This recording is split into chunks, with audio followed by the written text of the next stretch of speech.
Hello दोस्तों, स्वागत है आप सभी लोगों का राजस्थान एकेडमी पर। मैं परवीन सिंह आप सभी लोगों के साथ में इस वीडियो में बात करने वाला हूं सेकंड ग्रेड मैथ्स के अंतर्गत ग्रेजुएशन पोर्शन का जो आपका फर्स्ट टॉपिक है एब्स्ट्रैक्ट अलजेब्रा, और उसके अंतर्गत हम ग्रुप के बारे में बात कर रहे थे। ग्रुप के अंदर मैंने आप लोगों को जो है दोस्तों लास्ट वीडियो तक ग्रुप के बारे में और एबिलियन ग्रुप के बारे में और उससे संबंधित कुछ एक दो क्वेश्चन करवाए थे।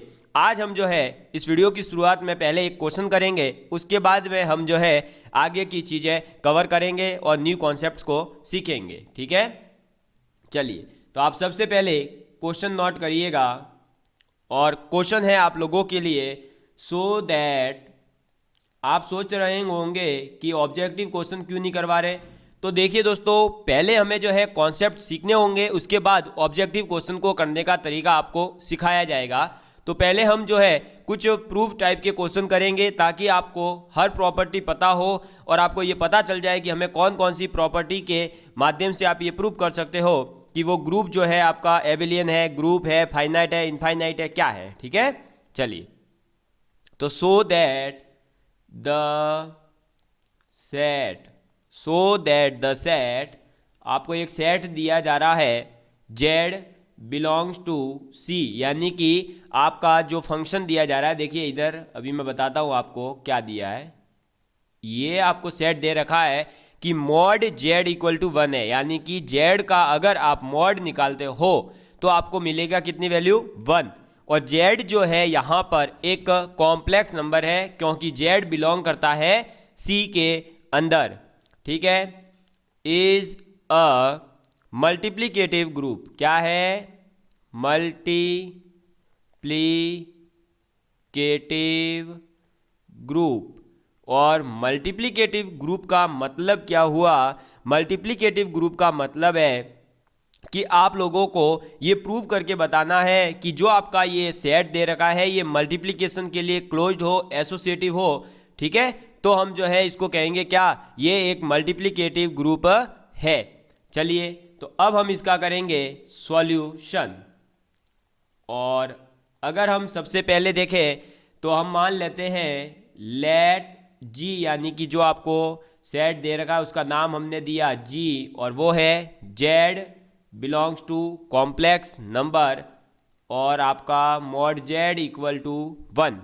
ठीक है, चलिए एंड हम यहाँ पर दो कॉम्प्लेक्स नंबर ले रहे हैं Z1 एंड Z2, और Z1 Z2 भी बिलोंग करेंगे ग्रुप के अंदर।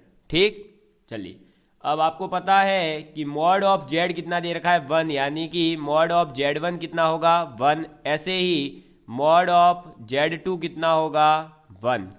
समझ में आ गई बात। और अब अगर हम मॉड ऑफ Z1 गुणा मॉड ऑफ Z2 करेंगे तो वो भी आएगा 1। समझ में आ गई बात। अब आप लोगों को पता है कि कॉम्प्लेक्स नंबर के अंदर मॉड ऑफ x गुणा मॉड ऑफ y होता है, तो वो इक्वल होता है मॉड ऑफ x गुणा y। तो मैं यहाँ लिख रहा हूँ mod of Z1 Z2 equal to 1 हो जाएगा। ठीक है, क्योंकि ये आपको पता होगा कि जब भी आपको Z1 Z2 का मॉड अगर 1 1 दे रखा है तो आप उसको ये लिख सकते हो। समझ में आ गई बात। ये जो है इक्विवेलेंट हो जाते हैं कब, जब Z1 और Z2 दोनों के मॉड 1 1 हो, और Z1 और Z2 किस में बिलोंग कर रहे हैं, G में। तो आप लोगों को एक चीज़ तो समझ में आ चुकी है कि G is closed for multiplication. कहने का मतलब है कि आपका जो आपने सेट लिया है जी, वो आपको जब आप Z1 और Z2 दो नंबर लेकर के उनका मल्टीप्लिकेशन करते हैं तब उन दोनों की जो वैल्यू आ रही है 1, और जो Z1 और Z2 की वैल्यू है वो भी है 1। इस प्रकार से ये Z1 इंटू Z2 भी किसमें जो है बिलोंग कर रहा है, आपके सेट जो दे रखा है जी उसी में। तो हम ये कह सकते हैं कि जी जो है वो क्लोज्ड है किसके लिए, मल्टीप्लिकेशन के लिए। इसको हम ये भी कहते हैं, क्या कहते हैं दोस्तों, इसको क्लोजर प्रॉपर्टी भी कहते हैं। तो ये क्लोज्ड है। ठीक है, अब आप लोग जानते हैं कि G1 क्या कहता है कि एसोसिएटिव होना चाहिए। क्या होना चाहिए? एसोसिएटिव होना चाहिए, एसोसिएटिव। और आप लोग ये जानते हैं कि जो मल्टीप्लिकेशन है उसके लिए ग्रुप क्या होता है? एसोसिएटिव होता ही है, तो ये तो है ही है। चलिए नेक्स्ट Z2। तो Z2 क्या है कि अगर हम यूनिट या आइडेंटिटी की बात करें तो यहाँ पर क्या आइडेंटिटी नहीं है? अगर हम Z को 1 ले रहे हैं तो ये क्या आ रहा है? मॉड ऑफ 1 भी तो 1 ही होता है। तो इसका मतलब क्या हुआ कि ये जो है एक आइडेंटिटी है मल्टीप्लिकेशन के लिए। तो हम इसके लिए लिखेंगे विच इज द आइडेंटिटी। क्या हुई? ये एक आइडेंटिटी हुआ। क्यों? मल्टीप्लिकेशन करने के बाद भी ये वही आंसर आ रहा दे रहा है हमें। क्या? अरे ये हमें क्या आंसर दे रहा है? जो हमारा है, यानी कि मॉड Z इक्वल टू अगर 1 हो, और मैंने आपको बताया था आइडेंटिटी का मतलब होता है कि मॉड Z का मल्टीप्लाई ऐसे नंबर से करें कि वापस से वही आए जो आपका था। तो मॉड Z का अगर मल्टीप्लाई हम 1 से करें तो वापस मॉड Z ही मिलेगा या नहीं? तो ये क्या हुआ? आइडेंटिटी एलिमेंट हो गया। ठीक है, चलिए अब देखिएगा आप आगे। मैं जो है 1 मिनट इसका पार्टीशन कर देता हूँ। ये आगे लिख रहा हूँ मैं अब थर्ड प्रॉपर्टी का। तो ये G1 G2 हो गए। अब हमारी G3 प्रॉपर्टी देखो, क्लोजर है ही है, फिर एसोसिएटिव हो गई है, फिर हमारा क्या हो गया ये? अरे आइडेंटिटी एग्जिस्ट कर रही है। अब मुझे क्या चेक करना है? अब मुझे चेक करना है कि इन्वर्स है या नहीं है। अगर इन्वर्स भी एग्जिस्ट करता है तो ये फिर क्या हो गया? ग्रुप हो गया। और ग्रुप है तो ये मल्टीप्लिकेशन के लिए क्लोज्ड है, इसलिए मल्टीप्लिकेटिव ग्रुप कहेंगे। तो देखिए दोस्तों, मॉड ऑफ Z कितना है? 1। ठीक है, और 1 अपॉन में मॉड ऑफ Z अगर निकालें तो वो भी कितना आएगा? 1। समझ में आ गई बात? इसका मतलब क्या हुआ कि अगर हम 1 अपॉन Z का मॉड निकालें तो वो भी कितना आएगा? 1। इससे ये क्लियर होता है कि 1 अपॉन Z जो है वो बिलोंग करेगा किसके अंदर? अरे वो किस में बिलोंग कर रहा है? ग्रुप G जो हमारा सेट है उसी के अंदर। और अगर ये सेट में बिलोंग कर रहा है तो मॉड Z का उल्टा ही तो हुआ, mod of 1 upon mod Z। और ये दोनों बिलोंग कर रहे हैं G में, यानी ये इन्वर्स भी एग्जिस्ट करता है। और इस प्रकार से हम ये कह सकते हैं, यानी कि hence G is a multiplicative group. ठीक है, तो ये मल्टीप्लिकेटिव ग्रुप है या नहीं है? देखो भाई, क्लोजर है, फिर एसोसिएटिव है, फिर आइडेंटिटी एग्जिस्ट कर रही है, फिर इन्वर्स एग्जिस्ट कर रहा है। तो इस प्रकार से हम ये कह सकते हैं कि ये एक मल्टीप्लिकेटिव ग्रुप है। समझ में आ गई बात? ठीक है, चलिए अब बढ़ते हैं हम नेक्स्ट कॉन्सेप्ट की ओर। ये एक क्वेश्चन था जिससे कि आपका ग्रुप क्या होता है ये पूरा एक तरह से रिवाइज हो चुका होगा। अगर हमें बोला होता कि आप प्रूव करिए ये एबेलियन ग्रुप है या नहीं, तो हम क्या करते? कम्यूटेटिविटी लगा देते। ठीक है, चलिए अब मैं आपको एक न्यू कॉन्सेप्ट सिखाने जा रहा हूं, और वो न्यू कॉन्सेप्ट आपका है दोस्तों किसका? तो addition and multiplication of modulo. किसकी बात कर रहे हैं? मॉड्यूलो की हम बात करने जा रहे हैं। ठीक है, चलिए तो अब आप लिखेंगे सबसे पहले एडिशन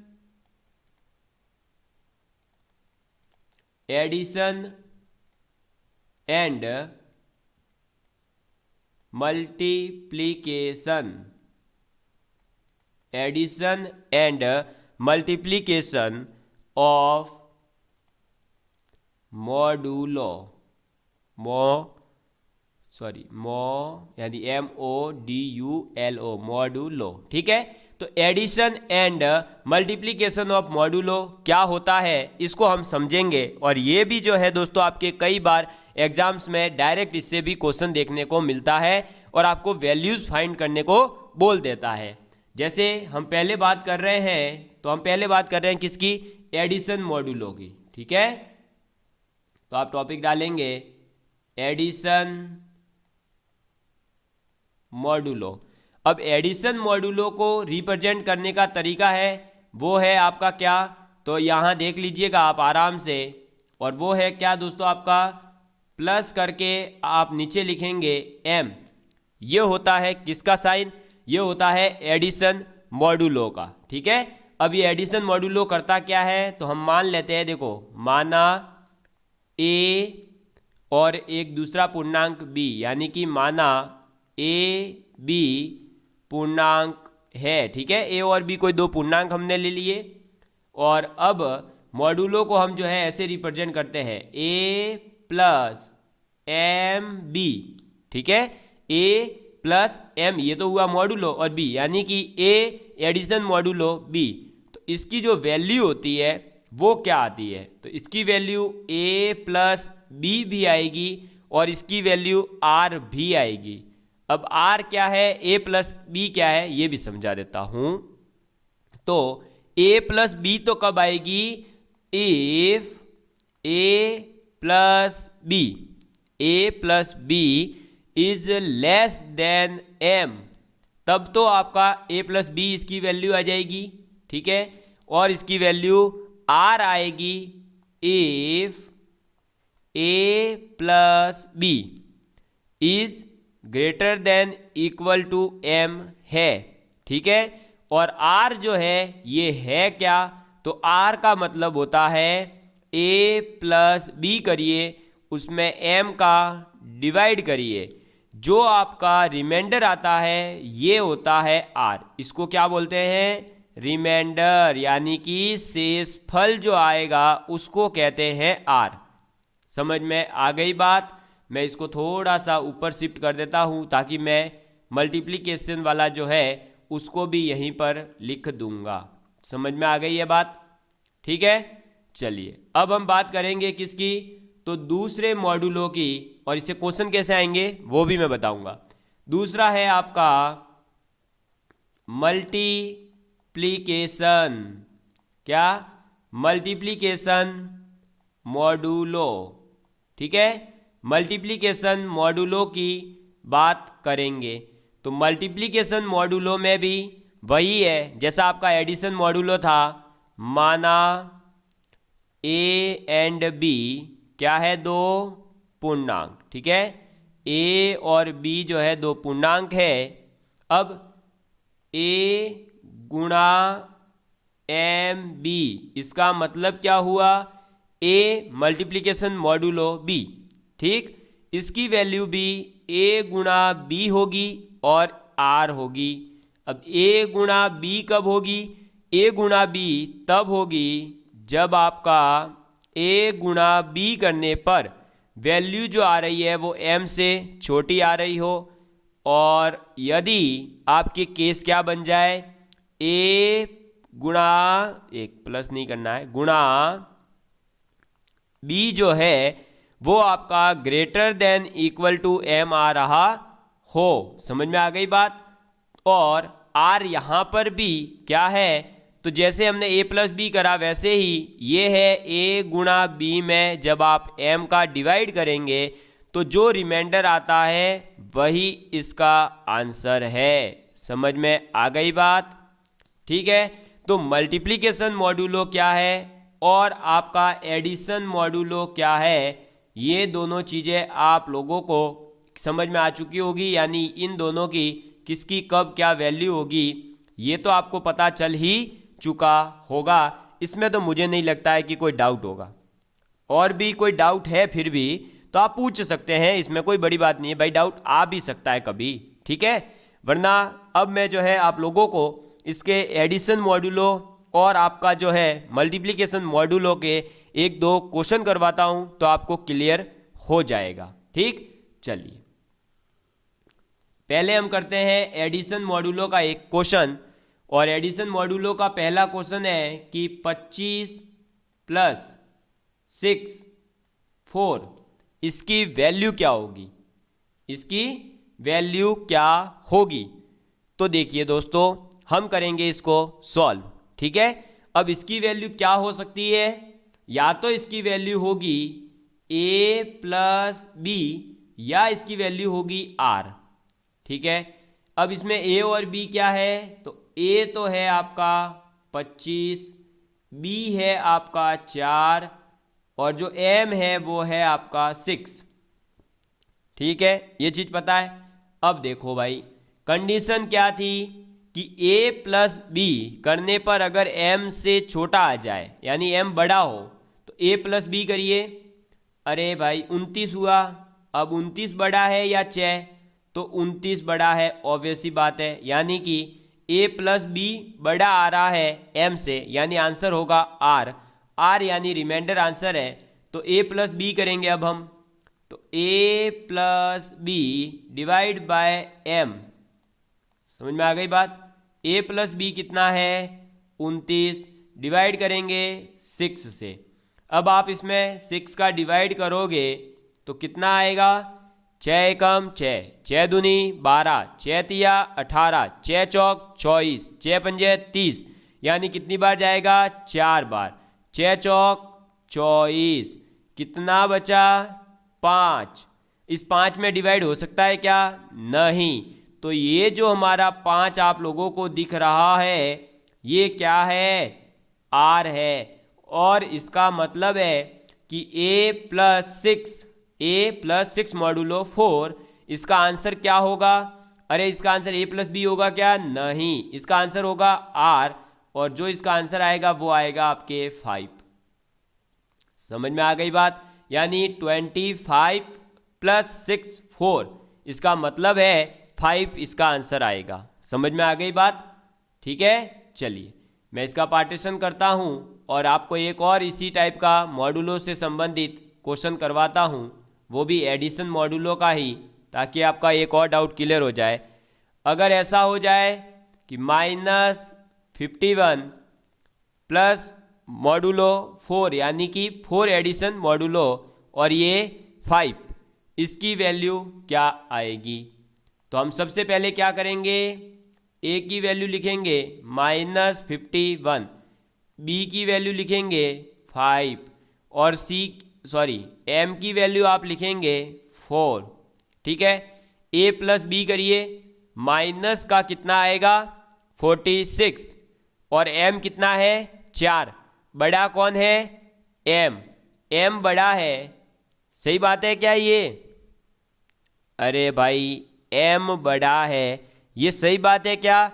नहीं दोस्तों, ये सही बात इसलिए नहीं है क्योंकि आपको बता दूं a प्लस बी जो है क्या है दोस्तों आपका? अरे भाई a प्लस बी में आपको क्या करना है? जो आपका जो मॉड लगाने के बाद आंसर आता है उसको लेते हैं। मतलब कहने का ये है कि भाई देखो a प्लस बी करोगे तो आएगा -46 और m करोगे तो आएगा 4। अब यहाँ आपको a plus be greater than m है या a plus be less than m है? बताइए। मतलब कहने का ये है -46 बड़ा है या आपका -46 बड़ा है या या 4 बड़ा है? बताइए कौन है बड़ा? अरे बड़ा कौन है ये बताओ। तो बड़ा कौन है भैया? बड़ा है आपका 4, आपको दिख रहा है। ठीक है, हाँ 4 बड़ा है, लेकिन यहाँ पर आपको 4 बड़ा नहीं मान करके 4 छोटा मानना है और आपको क्या करना पड़ेगा? ये वाला केस लेना पड़ेगा। क्यों लेना पड़ेगा? क्योंकि जो ये आंसर आ रहा है ना, ये -46 के में अंदर आपको इस माइनस को कंसीडर नहीं करना है। क्या नहीं करना है? माइनस को कंसीडर नहीं करना है। समझ गए? मतलब आपको 46 देखना है, साइन क्या है उसको नहीं देखना है, और 46 बड़ा होता है। और जब a प्लस बी बड़ा है तो आप लेंगे क्या आंसर? r, और r क्या है?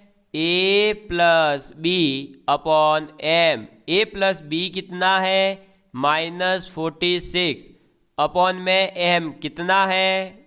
4। ठीक है, 4 का आप डिवाइड करेंगे तो 4 का डिवाइड केवल 46 में करेंगे। ठीक है, हाँ ज़्यादा दिमाग नहीं लगाना। ये नहीं कि माइनस के साथ मल्टीप्लाई करने बैठो, सिर्फ 4 का मल्टीप्लाई, और 4 का मल्टीप्लाई करोगे तो ये आ जाएगा आपका इधर 2 रिमाइंडर। आ रहा है 2, तो जी हाँ, और ये 2 ही हमारा आंसर है। समझ में आ गई बात? तो इसके इक्वल में क्या हो जाएगा? 2। समझ में आई? तो इस मॉड्यूलो को जब सॉल्व कर रहे हैं तो आपको ये बात याद रखनी है कि आपको जो a प्लस बी दिया गया है उनके साइन को नहीं देखना है, आपको क्या करना है, उनके मॉड को देखना है, यानी उनके ऊपर साइन जो है उसको हटा दीजिए, उसके बाद जो संख्या है वो देखिए बड़ी है या छोटी है। तो ये दो मैंने आपको एडिशन मॉड्यूलो के क्वेश्चन करवाए।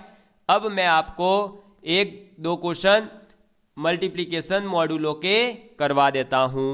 तो आप बताएंगे कि 12 गुणा 5 4, ठीक है, इसका आंसर क्या होगा। यानी कि आपको सॉल्व करना है 12, 5 मॉड्यूलो है आपका मल्टीप्लिकेशन में और आपको 4 दे दिया, यानी a की वैल्यू है 12, b की वैल्यू है 4, m की वैल्यू है 5, ठीक है। अब क्या करेंगे मल्टीप्लिकेशन में भी, अरे ये देखो मल्टीप्लिकेशन में भी a गुणा b करेंगे, चेक करेंगे m से छोटा है तो डायरेक्ट आंसर और m से बड़ा है तो आपका रिमाइंडर। तो a गुणा b कितना है 48, बड़ा कौन है 48, यानी a गुणा b करने पर क्या, a गुणा b करने पर 5 से ज़्यादा आ रहा है, यानी आंसर होगा r। और r क्या है, जब मल्टीप्लिकेशन मॉड्यूलो है तो a गुणा b में m का डिवाइड, a गुणा b कितना आ रहा है 48, उसमें डिवाइड 5 का, आपको पता है जब 5 का डिवाइड होगा तो रिमाइंडर आ जाएगा 3, और ये ही 3 हमारा आंसर है। अगर नहीं पता चला तो आप 5 का डिवाइड करेंगे 48 में और 5 9 45, बचा कितना 3। समझ में आई कि नहीं? अरे समझ में आ गई बात, ठीक है। ये हो गया 5 से डिवाइड। तो ये था हमारा मल्टीप्लिकेशन मॉड्यूलो, ठीक। चलिए नेक्स्ट हमारा है, और एक क्वेश्चन करते हैं हम मल्टीप्लिकेशन का ही, और वो है आपका 5 मॉड्यूलो 3 4। समझ में आई बात? क्वेश्चन दिख गया? चलो, a की वैल्यू 5, b की वैल्यू 4, m की वैल्यू 3, इधर कितना हो जाएगा, a गुणा b 20, 20 बड़ा है 3 से, जी हाँ, तो r ही आपका आंसर है, और r मतलब है 20/3। जब आप 3 का डिवाइड करेंगे 3 6 18, 2 बचेगा, और ये 2 ही हमारा आंसर है। तो मल्टीप्लिकेशन और आपका एडिशन मॉड्यूलो क्या होता है ये चीज़ मैं आप लोगों को बता चुका हूँ, ठीक है। चलिए अब मैं आपको एक दो प्रॉपर्टीज़ और लिखवा देता हूँ ताकि आप लोगों के मन में किसी प्रकार का कोई डाउट नहीं रहे, ठीक है। चलो मैं यहाँ जो भी पॉइंट लिखवा रहा हूँ वो आपको याद रखने हैं, रिमाइंडर के तौर पर ही लिखवा रहा हूँ डायरेक्ट। पहला पॉइंट है आपका a प्लस एन बी जब होगा एम बी बराबर हो जाएगा आपके वो किसके, तो b प्लस एम ए के, यानी a की जगह b करें चाहे b की जगह a करें, आंसर पर कोई फर्क नहीं पड़ता है, ठीक है। ऐसे ही a गुणा एन बी बराबर, ये n की जगह आप n या m कुछ भी ले सकते हैं, ठीक है, और यहाँ हो जाएगा आपके b गुणा एन ए, ठीक है। चलिए नेक्स्ट आपका है आगे, तो वो आ जाएगा a addition modulo c equal to b addition modulo c, a addition modulo c equal to b addition modulo c होगा कब, जब आपका a जो है इक्विवेलेंट हो b मॉड ऑफ n के। समझ में आ गई बात, ठीक है। चलिए नेक्स्ट आपको लिखवा रहा हूँ फोर्थ प्रॉपर्टी, और वो है आपकी ऊपर वाले से संबंधित, यानी a multiplication modulo c equal to हो जाता है b मल्टीप्लिकेशन मॉड्यूलो c। समझ में आ गई बात? तो ये चारों फॉर्मूले आपको याद रखने हैं। मॉड्यूलस क्या यानी मॉड्यूलो क्या होता है ये आपको समझ में आ चुका होगा। एन मॉड्यूलो क्या, मल्टीप्लिकेशन मॉड्यूलो क्या है और आपका एडिशन मॉड्यूलो क्या होता है, ये चीज़ें क्लियर हो चुकी होगी। अब आपको मैं एक क्वेश्चन देने जा रहा हूं जो आपको सॉल्व करना है, ठीक है। चलिए, इस मॉड्यूलो से संबंधित ही है और कैसा क्वेश्चन पूछा जाता है वो भी आपके यहाँ क्लियर हो जाएगा। अगर मज़ा आता है क्लास देखने में तो ज़रूर से दोस्तों लाइक एंड शेयर करना बिल्कुल नहीं भूलना चाहिए, क्योंकि उसी से हमें मोटिवेशन मिलता है और उसी से हमें प्रेरणा मिलती है कि आप लोगों के लिए और भी अच्छी चीज़ें करने का प्रयास किया जाए। केवल और केवल लाइक एंड सब्सक्राइब से ही हमें मोटिवेशन मिलता है। देखिए, पहला क्वेश्चन है आप लोगों के लिए अब कि आपका Z4 दे दिया हमने और वो Z4 के जो एलिमेंट्स है वो है 0 1 2 3, ठीक है, 0 1 2 3। और इसको आपको प्रूव करना है क्या, एबेलियन ग्रुप किसके लिए, Z4 के लिए, ठीक है। बस इतना ही मैं लिखवा रहा हूं, Z4 आपको दे दिया और आपको प्रूव क्या करना है कि आपका जो ग्रुप है वो ग्रुप मान लो क्या है, Z4 और एडिशन मॉड्यूलो 4, इसको प्रूव करना है एबेलियन ग्रुप, ठीक है, एबेलियन ग्रुप। समझ में आ गई बात। तो Z4 यानी कि आपका सेट दे दिया 0 1 2 3 एडिशन मॉड्यूलो और वो दे दिया आपको ग्रुप बन गया ये हमारा कि भाई Z4 एडिशन मॉड्यूलो 4। इसको आपको प्रूव करना है कि ये एबेलियन ग्रुप है या नहीं है। तो हमें इसको प्रूव करने के लिए क्या करेंगे, सबसे पहले हम जो है यहाँ इसके लिए टेबल बनाएंगे। कल भी मैंने बताई थी टेबल बनाना, आपको सिखाया था या नहीं सिखाया था। जिसने कल का वीडियो नहीं देखा आराम से देख लीजिए। 4 एलिमेंट है यानी 5 लेंगे हम स्पेस और वैसे भी 5, तो ये टोटल बन गई सारणी, ठीक है। ये देखिए, अब इसको हम करेंगे फिल, लेकिन फिल करने से पहले मैं चाहता हूँ इसको पूरा साइड में रखें ताकि इस तरफ एक तरफ हम आंसर लिख पाएंगे। अब देखिए, यहाँ पर बाइनरी ऑपरेशन नहीं है, ये एक मॉड्यूलो लगेगा जे प्लस का 4 वाला, ठीक, ये मॉड्यूलो लगा दिया। अब इधर आप एलिमेंट लिखेंगे 0 1 2 3, इधर भी लिखेंगे 0 1 2 3। अब ये कह रहा है 0 मॉड्यूलो 4 0 एडिशन मॉड्यूलो, ठीक है, 0 एडिशन मॉड्यूलो 4, तो क्या होगा, अरे भाई 0 ही होगा। आप वैल्यूज निकालेंगे तो आपको पता चलेगा। 0 एडिशन मॉड्यूलो 4 1 कितना आएगा, 1 ही आएगा। 0 एडिशन मॉड्यूलो 4 2, तो वो 2 ही आएगा। 0 एडिशन मॉड्यूलो 4 3 यानी ये 3 ही आएगा। फिर जब आप 1 के साथ में करेंगे तो ये 1 होगा। 1 और 1 का करेंगे तो आपको मिलेगा 2, 1 और 2 का करेंगे तो आपको मिलेगा 3, एंड 1 एंड 3 का करेंगे तो कितना आएगा 4, और 4 में 4 इक्वल आ गया यानी 4 का डिवाइड, तो ये रिमाइंडर देगा 0 यानी यहाँ 0 आएगा। 2 + 0 कितना होगा, अरे 2 ही होगा। 2 और 1 कितना होता है 3, 3 बड़ा या 4 बड़ा, तो 4 बड़ा, ऑब्वियस सी बात है। तो क्या हो गया 3 ही आंसर हो जाएगा। 2 + 2 4 हो जाएगा, 4 4 के इक्वल ही है यानी रिमाइंडर 0 आएगा। 4 और 3 5, 5 बड़ा है 4 से, डिवाइड करेंगे तो 1 आ जाएगा, ठीक है। 3 और 0 3 ही आंसर है। 3 और 1 4 यानी 0, 3 और 5 तो ये 1, 3 और 3 6 यानी ये 2। समझ में आ गई बात। ये कैसे करा है, अरे इसको ऐसे सॉल्व कर रहा हूँ मैं, मेरे को तो पता है कि फटाफट मेरे को सॉल्व करना आता है, लेकिन ये सॉल्व ये हो रहा है 0 एडिशन मॉड्यूलो 4, इसकी वैल्यू क्या होती है 0, वो यहाँ पुट करी। ऐसे ही 0 की जगह 1 2 3 ऐसे ऐसे पुट करके हमने जो है ये टेबल फिल कर दिया। अब आपको यहाँ एक चीज़ दिख चुकी होगी, पहली क्या कि ये क्लोजर है या नहीं। तो इस टेबल में आप देखेंगे 0 1 2 3 1 2 3 0 2 3 0 1 3 0 1 2, यानी कि वही एलिमेंट्स आ रहे हैं जो इस सेट में है। तो ये किसके लिए, अरे भाई एडिशन मॉड्यूलो 4 के लिए क्या है, क्लोज्ड है। तो मैं डायरेक्ट लिख रहा हूँ एडिशन मॉड्यूलो 4 क्लोज्ड, ठीक। चलिए सेकेंड चीज क्या देखते हैं हम ये देखते हैं कि आइडेंटिटी एग्जिस्ट कर रही है या नहीं। तो आइडेंटिटी बताइए, आइडेंटिटी एग्जिस्ट कर रही है, हाँ। 0 के साथ जब हमने एडिशन मॉड्यूलो कुछ भी करा वही आ रहा है। देखो 0 के साथ 0 आया, 0 के साथ 1 किया 1 आया, 2 के साथ 2 किया 3 3, यानी आइडेंटिटी जो है एग्जिस्ट कर रही है और वो क्या है 0। तो आइडेंटिटी एलिमेंट क्या है, 0 है, तो आइडेंटिटी भी हो गया। थर्ड हमारे को चेक करना है कि बताइए जो हमारे एलिमेंट है 0 1 2 3 इनके इन्वर्स एग्जिस्ट करते हैं या नहीं। तो इन्वर्स देखेंगे तो 0 1 2 और 3 इनके मैं यहाँ पर इनके जस्ट नीचे ही इन्वर्स इनके लिख रहा हूँ।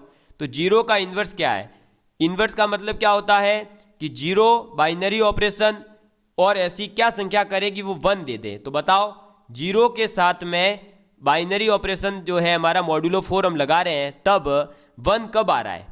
तो 0 के साथ में जब 0 कर रहे हैं तभी हमारा आइडेंटिटी एलिमेंट 0 आ रहा है। तो 0 के साथ 0 करने पर ही 0 आ रहा था, यानी 0 का इन्वर्स भी 0 ही होगा। 1 के साथ में कौन सा एलिमेंट आपने बाइनरी ऑपरेशन के साथ करा कि 0 दिया। तो 1 के साथ 0 कब आया, जब हमने 3 करा, 0 आया ना, तो इसका इन्वर्स हो जाएगा 3। 2 के साथ 0 कब आ रहा है, जब 2 कर रहे हैं, यानी इसका इन्वर्स हो जाएगा 2 का 2 ही। और 3 के साथ में 0 कब आ रहा है, जब हम एडिशन मॉड्यूलो 4 1 कर रहे हैं, यानी कि ये लो इन्वर्स। तो ये जो 0 3 2 1 है, 0 3 2 1 ये सब क्या है, इन्वर्स। क्या है, इन्वर्स है। ठीक है, तो क्लोज्ड है, आइडेंटिटी है, इन्वर्स है। अब हमें ये चेक करना है कि ये एसोसिएटिव एंड कम्यूटेटिव है या नहीं है। ठीक, चलिए तो हम पहले चेक करते हैं एसोसिएटिव। बताइए एसोसिएटिव का मतलब क्या होता है कि आप जो है ए एडिशन मॉड्यूलो बी या बी एडिशन मॉड्यूलो ए करें, आंसर सेम आना चाहिए, और वो तो आता ही है क्योंकि मैं यहाँ लिखवा चुका हूँ, ये देखो। तो ये एसोसिएटिव तो है ही है, तो बस एसोसिएटिव है तो ये तो है ही, एग्जिस्ट करता है। अब बचा क्या, 5वां पॉइंट जो एबिलियन ग्रुप का सबसे इंपॉर्टेंट है, कम्यूटेटिविटी। कम्यूटेटिविटी बताइए कि आपका कम्यूटेटिव है या नहीं है। कम्यूटेटिव है या नहीं है, तो ये चीज़ ये देख लो, ये री एडिशन मॉड्यूलो के लिए ये कम्यूटेटिव होता ही है, ये री पॉइंट, तो ये कम्यूटेटिव भी है। अब बताइए कि आपका G1 G2 G3 G4 चारों की चारों एग्जिस्ट कर रही है यहाँ पर प्रॉपर्टीज, यानी कि हमारा जो Z4 एडिशन मॉड्यूलो 4 है ये एक क्या है, एबेलियन ग्रुप है। क्या है, एबेलियन ग्रुप। हो गया प्रूव, अरे हो गया ना प्रूव, बस तो यही प्रूव करना था, और यहाँ कोई 30 मार खा तीर नहीं मारना था, आपसे केवल इतना ही पूछा जा रहा था जितना मैंने आपको बता दिया। ठीक है, अरे देखो भाई सीधी सी बात है, ज़्यादा कुछ पूछ ही नहीं रहे थे, हमसे जो पूछा था हमने बता दिया है कि कैसे करना था। ठीक है, तो आज हमने क्या पढ़ लिया, मॉड्यूलो का नया कॉन्सेप्ट जो आपके सामने रख दिया है।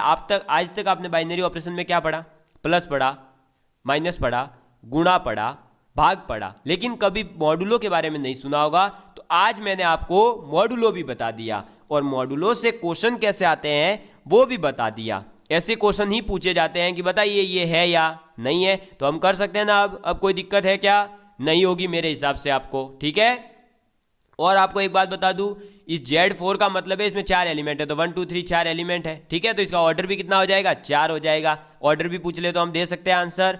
ठीक है, अब एक अच्छा सा की पॉइंट है जो आपको नोट डाउन करवा देता हूं मैं, और ये बहुत ही तगड़ा पॉइंट है। आप लिखेंगे की पॉइंट, और ये जो की पॉइंट है ये बहुत ही मस्त पॉइंट है, याद रखना आप। और ये की पॉइंट क्या है कि every group of order 4, every group of order 4 is an abelian। क्या होगा, जो भी एबेलियन ग्रुप, क्या बोला मैंने, जो भी ग्रुप है, ऐसे ग्रुप जिसके पास 4 अगर ऑर्डर है तो वो एबेलियन होगा ही होगा, यानी every group of order 4 is an Abelian group. और आपको मैंने ये बता दिया, देखो यहाँ भी प्रूव कर दिया। वैसे हमने ये कल क्वेश्चन प्रूव भी करा था ऐसा कौन सी, केलिन्स 4 ग्रुप वाला जो था वहां से प्रूव हो गया था, और आज यहां से भी प्रूव हो गया। देखो ऑर्डर 4 था, इसलिए ये एक एबिलियन ग्रुप है। तो बताइए अगर ऐसा क्वेश्चन आ जाता कि आपको Z4 ये आपका एडिशनल मॉड्यूलो 4 ग्रुप है, बताइए ये कौन सा ग्रुप होगा, या आपसे पूछ लेता इसका ऑर्डर क्या है, या आपसे पूछ लेता कि इसका ऑर्डर एंड ये किस टाइप का ग्रुप है, तो आपको ऑप्शन दे देता एबिलियन ग्रुप है, ऑर्डर 4 है, ऑर्डर 3 है, एबिलियन ग्रुप नहीं है, एबिलियन ग्रुप है, ऑर्डर 4 नहीं है, इस टाइप से 4 ऑप्शन दे देता। तो आप प्रूव कर लेते ना कि ऑर्डर अगर 4 है तो वो ग्रुप जो है क्या होगा, एबिलियन ग्रुप ही होगा। ठीक है, अब मेरे को लगता है किसी प्रकार का आपके पास में कोई डाउट नहीं होगा। समझ में आ गई बात। अब आप जो है कुछ इंपॉर्टेंट प्रॉपर्टीज लिखेंगे, किसकी, ग्रुप की। ठीक, चलिए तो आप पॉइंट नोट करिएगा। Some important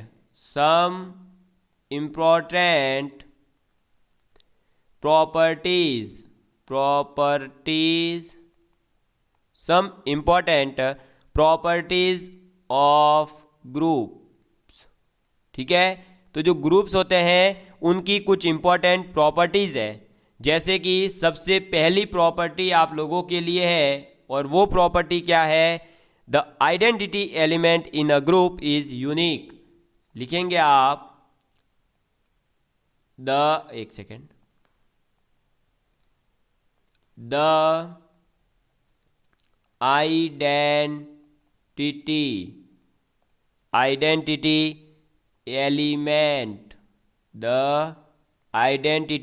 element in a group is unique. यानी कि आपके पास कोई ग्रुप है और उसके आइडेंटिटी एलिमेंट की बात पूछी जाए तो उसका जो आइडेंटिटी एलिमेंट होता है वो यूनिक होता है। एक से ज़्यादा आइडेंटिटी एलिमेंट नहीं हो सकते हैं, ये बात आपको याद रखनी है। इसे हम कहते हैं यूनिकनेस ऑफ आइडेंटिटी, यानी the identity element in a group is unique. Identity element जो होगा वो एक यूनिक होगा हर एक ग्रुप के लिए। किसी ग्रुप का अगर एक है तो वो एक ही आइडेंटिटी एलिमेंट होगा, उसके अलावा आपको दूसरा आइडेंटिटी एलिमेंट कभी नहीं मिलेगा। ठीक, चलिए नेक्स्ट आपको याद रखना है the inverse of an element. The inverse of an element in a group is unique.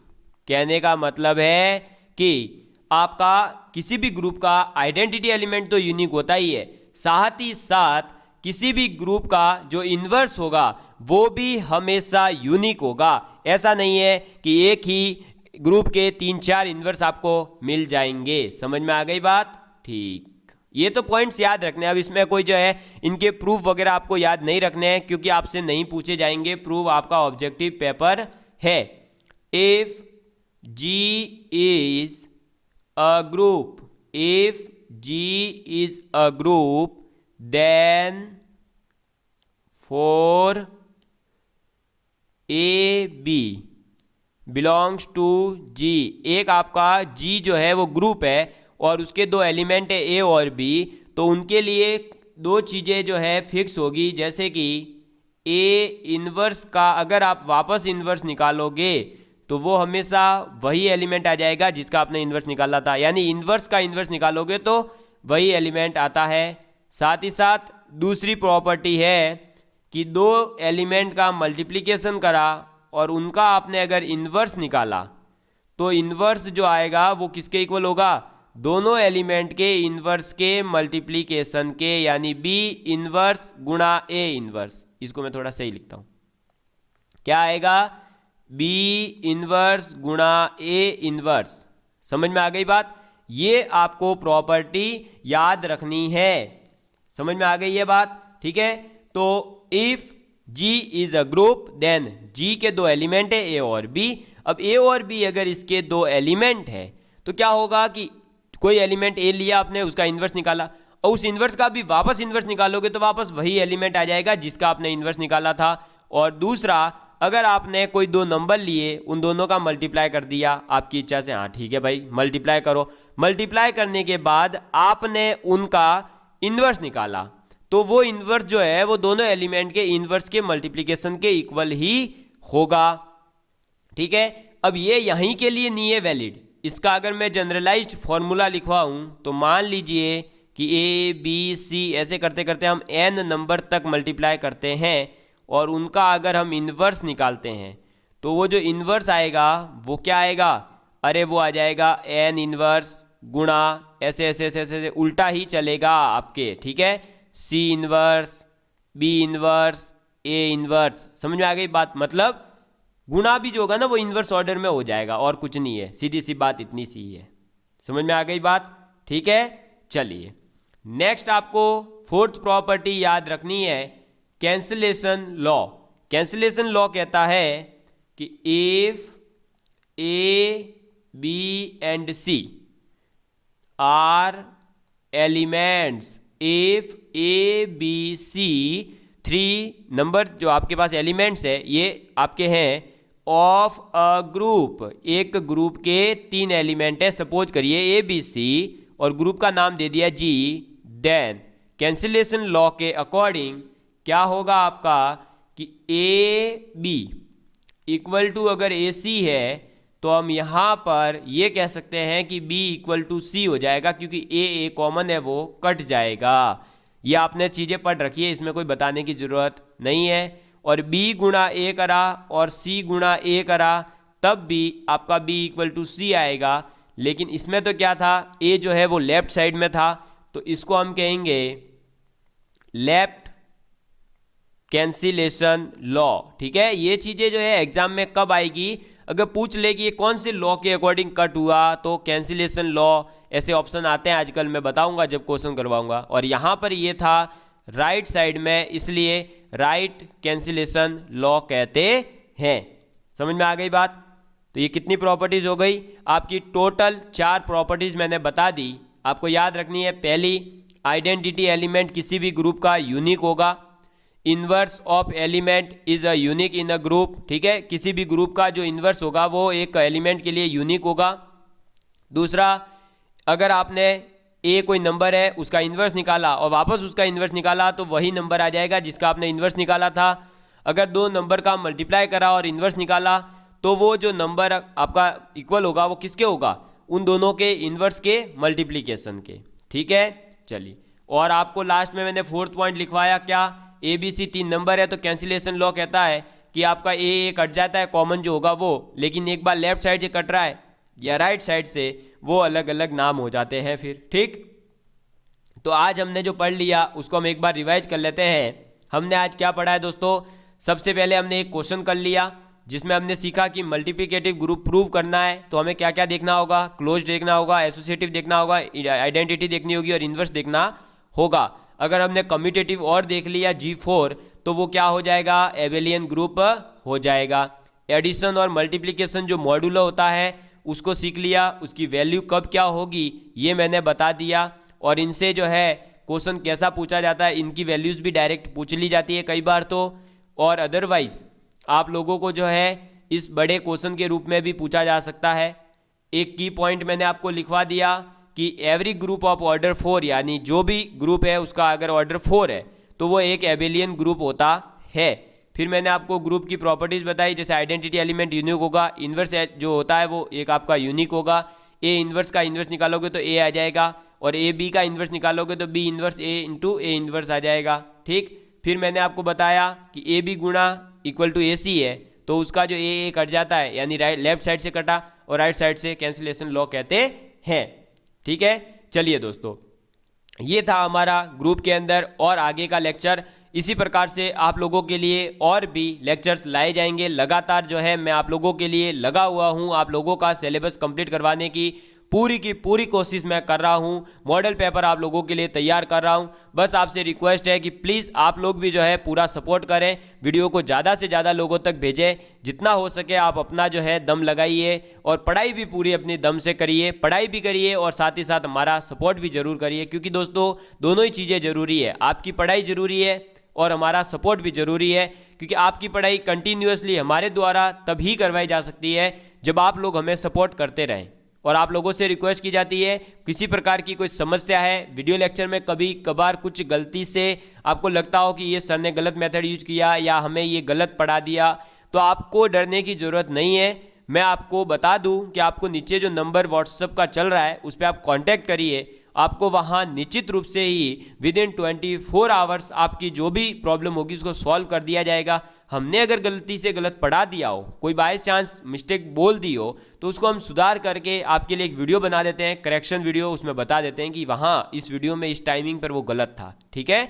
ऐसा नहीं करते हैं, हम पूरी की पूरी कोशिश करते हैं कि सही हो, लेकिन कभी ऐसा हो जाए, हम भी मानव है, गलती से निकल जाए कुछ ऐसा, या कुछ ऐसा जो है बाय मिस्टेक संख्या गलत हो जाए, क्वेश्चन गलत हो जाए, तो आप जरूर बताइएगा, उसका फीडबैक जरूर दीजिएगा। जय हिंद, जय भारत। आप इसी तरह बने रहिएगा। धन्यवाद।